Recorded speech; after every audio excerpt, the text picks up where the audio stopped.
November 13th, 2022, started like any other night in Moscow, Idaho.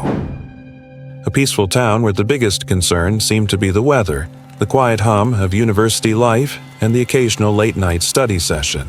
But as the clock ticked past midnight, inside a house near the University of Idaho, a horrific crime was unfolding, one that would shatter a community and baffle investigators for weeks.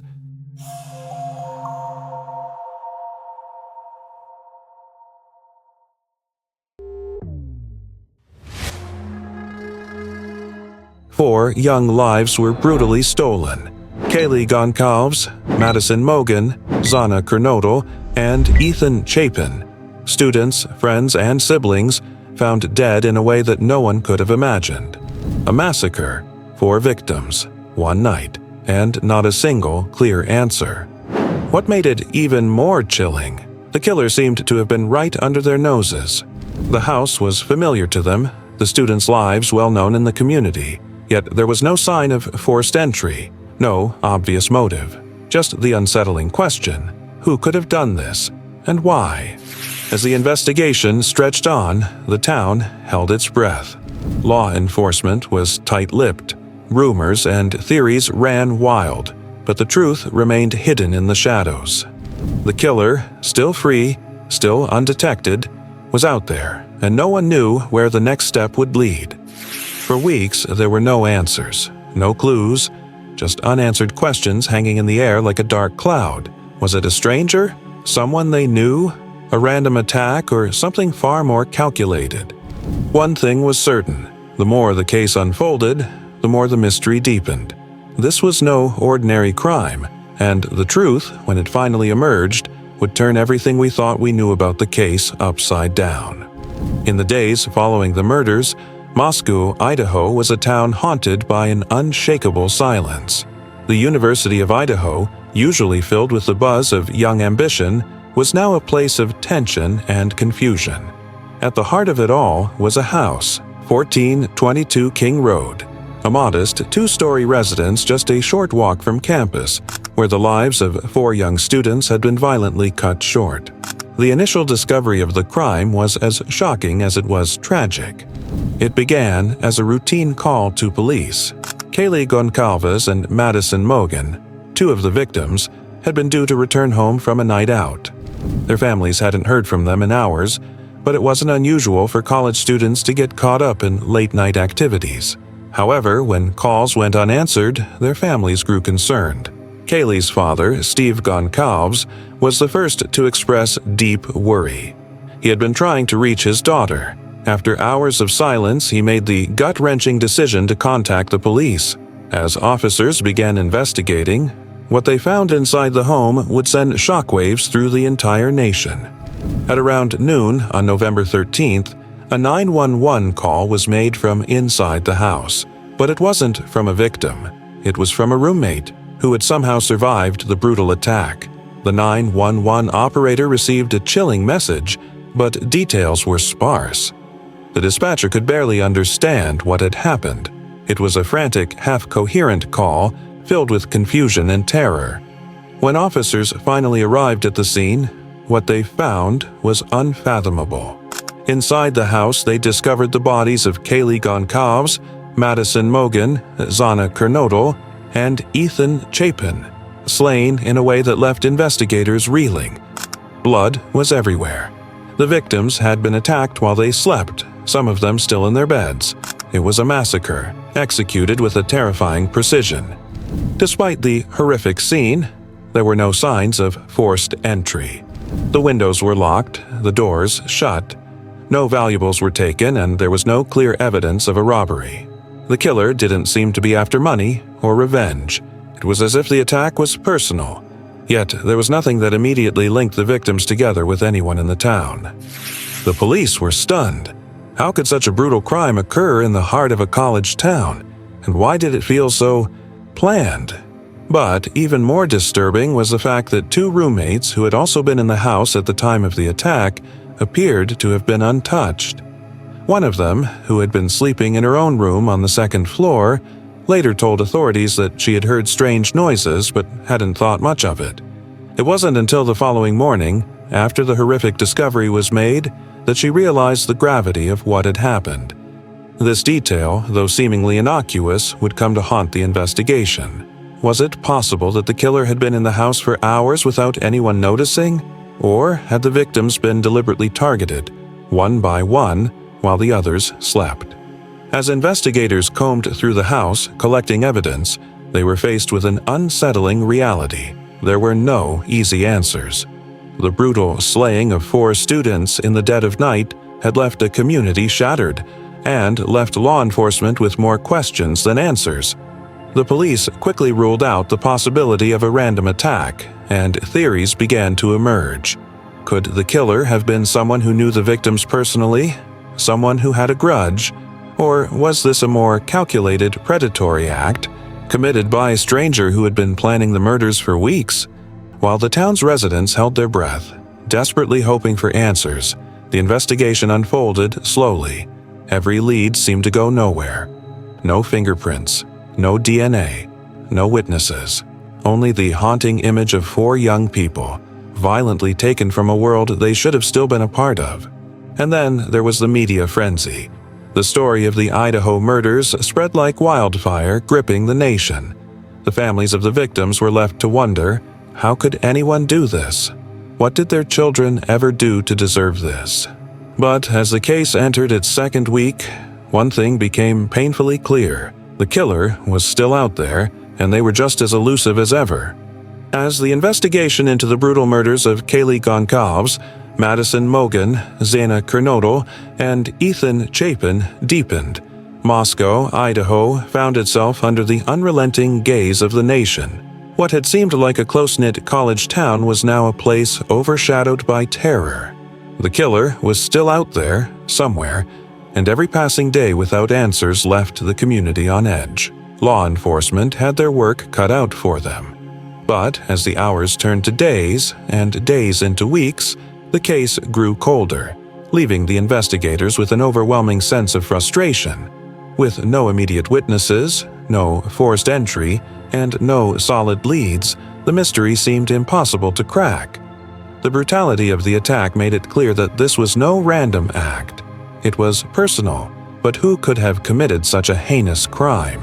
One of the first things that stood out to investigators was the lack of clear motive. There was no robbery, no sexual assault, no obvious reasons to suggest that these 4 students were targeted. The victims were well-liked, friendly, and had no known enemies. They didn't appear to be involved in any dangerous or illicit activities. The idea that someone could commit such a horrific crime without any apparent cause was as chilling as it was perplexing. With no concrete evidence pointing to a specific suspect, investigators turned to a theory that became central to the case. Was the killer someone the victims knew? The thought was disturbing. Could it be a jealous ex, an angry acquaintance, or perhaps someone with a personal vendetta? The victims had deep ties to the community, and the house on King Road was not some random location. It was their home. Whoever did this must have had intimate knowledge of their lives. In the early days, the police interviewed friends, family members, and anyone who had interacted with the victims recently.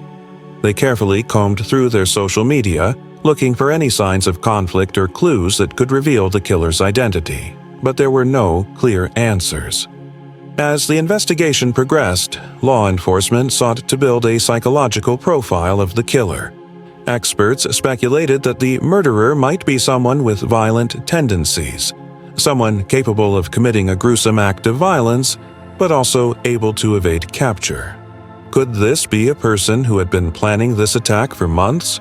Or was it someone who, driven by an intense rage, acted impulsively? The lack of physical evidence from the crime scene only added to the mystery. Forensic experts scoured the house for clues, but nothing stood out.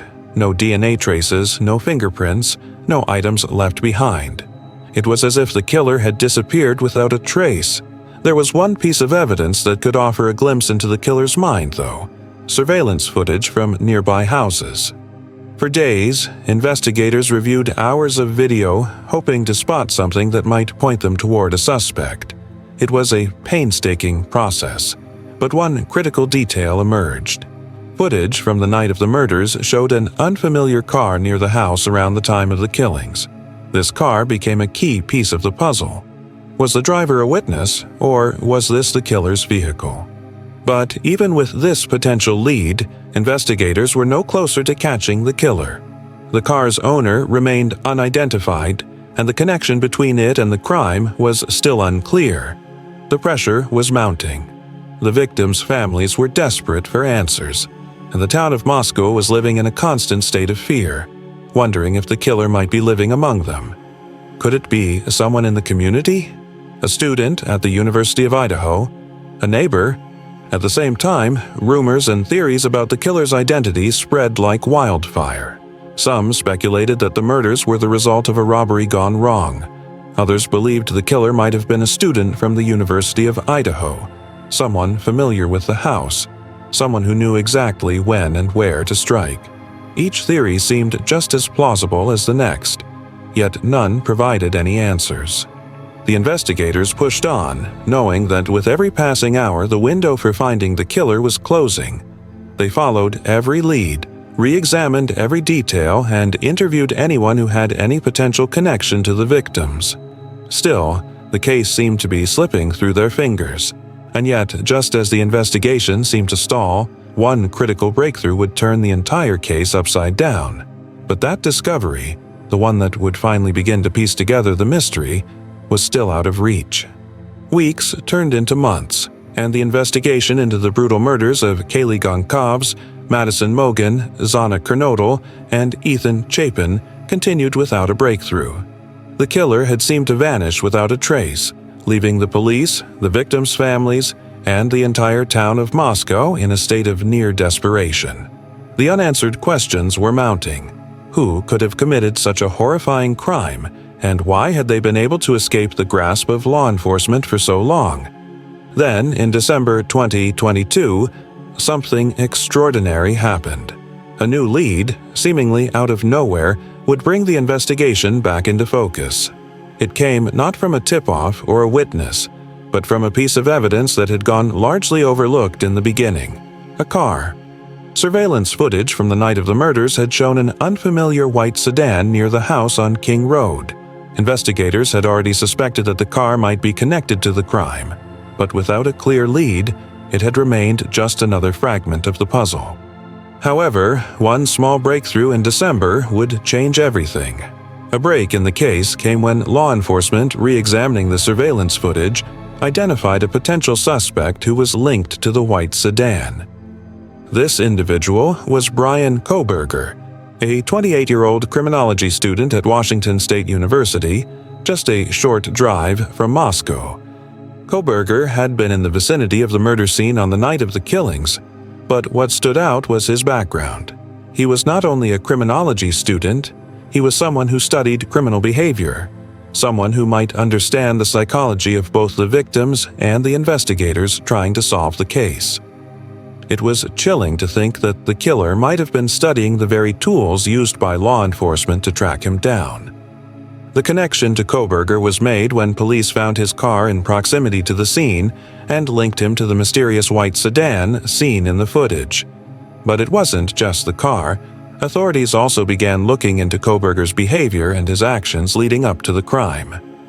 They discovered that he had been making odd, almost obsessive visits to the area around the time of the murders, raising suspicion about his possible involvement.